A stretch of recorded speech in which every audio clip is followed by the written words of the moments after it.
Salut à tous les loulous, donc on va partir pour le WOD 58. Juste avant ça, je voulais revenir un petit peu là parce que j'ai expliqué à certains. J'ai reçu une réponse moi alors je sais même pas si c'est le préfet ou quoi que ce soit, qui nous a dit qu'effectivement on avait le droit d'ouvrir entre guillemets, mais alors pas la salle parce que toujours pas d'accès au vestiaire, toujours pas d'accès dans les toilettes, toujours pas d'accès tout court dans la salle en fait. Même pour aller récupérer un matériel ou quoi que ce soit.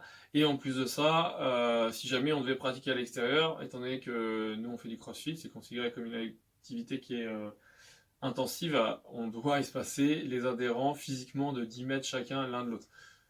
Donc, c'est quelque chose qui me paraît pour l'instant un peu surnaturel, surtout au vu de la zone qu'on a à l'extérieur de notre box. Donc pour l'instant, effectivement, on va rester sur ça. De toute façon, je pense que c'est amené à évoluer quasiment tous les jours avec notre gouvernement. Donc on verra. Voilà. Bon, c'était juste le petit point que je voulais vous faire savoir. Donc on attaque le wall 58. On part pour le warm-up. Il y aura 3 tours à faire. Vous aurez besoin de 2 bouteilles d'eau pour le warm-up ici. Premier mouvement, ce sera du gainage, donc en planche. Rappel, je pose mes avant-bras au sol. Ici, je serre les fesses, je serre les abdominaux et je maintiens pendant 30 secondes cette position. Lorsque j'ai terminé les 30 secondes, je récupère une bouteille ou un balai, je le mets au sol, comme ceci, et je vais sauter 20 fois de chaque côté. Rappel, je saute pieds joints. Là, 2, 3, 4, 5, 6, c'est bien 20 passages de chaque côté. Quand j'ai terminé, je vais faire encore du gainage. Cette fois-ci, je vais le faire de manière latérale. Donc, je vais me mettre côté gauche, ici. Si jamais c'est trop dur, eh ben, je le fais en posant le genou au sol, mais je pense que ce ne sera pas trop dur pour vous. Là, je serre les fesses, je serre les abdominaux et je maintiens cette position pendant 30 secondes également, comme sur la première. Ensuite, je récupère 2 bouteilles d'eau et je vais les mettre en position d'épaulé et je vais devoir faire 30 strict press. Donc 30 fois où je les envoie directement au-dessus de la tête. Donc si vous pouvez mettre un peu de rythme sur ce mouvement-là, et bien c'est parfait. Donc là, je viens développer au-dessus de la tête, je reviens, ça touche et je repars. Donc, je compte bien quand j'ai les bras en extension complète. Donc je fais mes 30 répétitions. Une fois que j'ai fait mes 30 répétitions, et ben, je vais faire les 30 secondes de gainage du côté droit. Là, je serre les fesses toujours, je serre les abdominaux. Et ensuite, on repart. Donc on repart directement sur le gainage normal. Je ressaute par-dessus 20 fois. Je refais gainage à gauche, 30 secondes, etc. Pendant 3 tours. Pour le skill, on va partir sur un double Tabata, donc ce qui veut dire qu'on va partir sur 8 minutes de travail. Ici, vous aurez 4 mouvements, ce qui veut dire qu'à chaque fois qu'on reprend un début de travail, donc 20 secondes, je rappelle, Tabata c'est 20 secondes d'effort, 10 secondes de récupération. Donc à chaque fois qu'on part sur un nouvel effort, et ben on part sur un nouveau mouvement. Il y a 4 mouvements ici. Donc les mouvements, le premier on a le hollow hold, ensuite on aura du down and up, un arch hold, et ensuite la corde à sauter, donc double under, single under ou du jumping jack en fonction de ce que vous voulez, ou jumping clap, peu importe. Donc hollow hold, pardon. Donc je vais me mettre en position allongée, je rappelle, donc je viens coller ma zone des lombaires au sol, et je vais essayer de descendre les jambes le plus bas possible tout en gardant mes lombaires collés au sol. Je décolle mes omoplates du sol et je viens tendre les bras en arrière. Donc là, je dois maintenir cette position, cette posture pendant 20 secondes, donc le temps de travail qui m'est demandé. Et ensuite, il y aura les 10 secondes de récupération et je vais partir sur un maximum de down and up dans les 20 secondes. Donc maximum d'effort où je viens me jeter au sol, je touche la poitrine, je termine debout ici et je recommence. Donc si jamais j'ai un petit peu de mal sur ce mouvement-là, je le fais comme d'habitude, je descends une jambe après l'autre, je serre les fesses pour pouvoir être aligné et je recommence.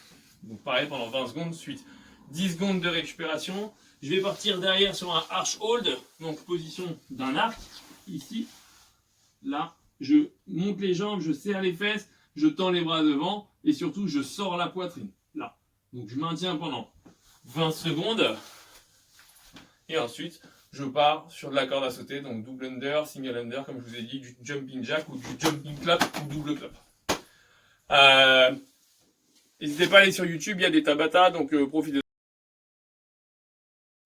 Pour le Metcon, on part sur 2 blocs, donc un premier AMRAP de 10 minutes, pardon. Ensuite, vous aurez une récupération de 3 minutes et on part sur un deuxième AMRAP de 6 minutes. Donc le premier AMRAP, vous allez avoir besoin d'un dumbbell ou un kettlebell, un pack d'eau, ce que vous voulez, une bouteille d'eau. on va faire des burpees over l'objet que vous avez choisi en question. Derrière, on aura des double under, donc pour les RX, 25 DU. Pour les intermédiaires, eh ben, on en aura 12. Pour les scale 1, on aura 50 SU. Pour les scale 2, on en aura 35, j'étais en train de calculer. Et pour les scale 3, on en aura 25. Donc, juste, si vous n'avez pas de corde à sauter, bah, vous faites comme d'habitude du jump clap ou du jump double clap, éventuellement. Donc AMRAP, 10 minutes ici, donc le but c'est de faire un maximum de tours, donc je reviens un petit peu sur le burpee over. Je rappelle, donc je fais un plaquage au sol, donc ma poitrine touche physiquement le sol, sauf pour les scale 3, où vous ferez un down and up en gardant les bras tendus ou en allant toucher la poitrine, éventuellement. Donc ici je viens faire un burpees, donc je touche la poitrine au sol, je remonte, et je vais sauter pieds joints par-dessus mon objet. Je suis pas obligé de terminer mon extension, et je suis surtout pas obligé de toucher mes mains derrière ma nuque, ce qui veut dire que là c'est un over. Là, je peux être dans cette position, descendre sur un burpees, hop, et rester dans cette position. Donc, je rappelle, là, vous avez 10 burpees à effectuer par-dessus en allant par-dessus votre objet. Ce qui compte forcément, c'est de faire votre burpees et de sauter par-dessus. Donc, ça compte comme 1. Donc, j'ai 10 mouvements à faire dans son intégralité. Quand j'ai terminé, ben, j'attaque les DU et je repars sur les burpees. Suite à ça, je m'ajoute 3 minutes de récupération. Donc là, j'en profite pour noter mon score. Et ensuite, j'aurai besoin de 2 dumbbells, ou 2 kettlebells, ou un pack d'eau, ou 2 bouteilles d'eau. Vous faites ce que vous voulez. Mais si vous avez pris RX au départ, essayez de prendre RX pour la suite, sauf si vous n'avez juste pas le matériel nécessaire. C'est pas très grave, vous utiliserez ce que vous avez sous la main. Donc là, on part pour un AMRAP de 6 minutes. Où il y aura un maximum de dumbbell strict press. Ok. Donc le but dans cet AMRAP là, c'est pas le nombre de tours, c'est le nombre de reps total sur vos strict press. Donc ce qu'il faut, c'est les compter au fur et à mesure. Mais avant de débuter, eh ben, c'est comme un EMOM, vous avez un départ toutes les minutes où vous devez faire 10 sit-ups. Donc 10 abdos. Donc je prends un oreiller, je prends un tapis, je prends un abmat si j'ai un abmat.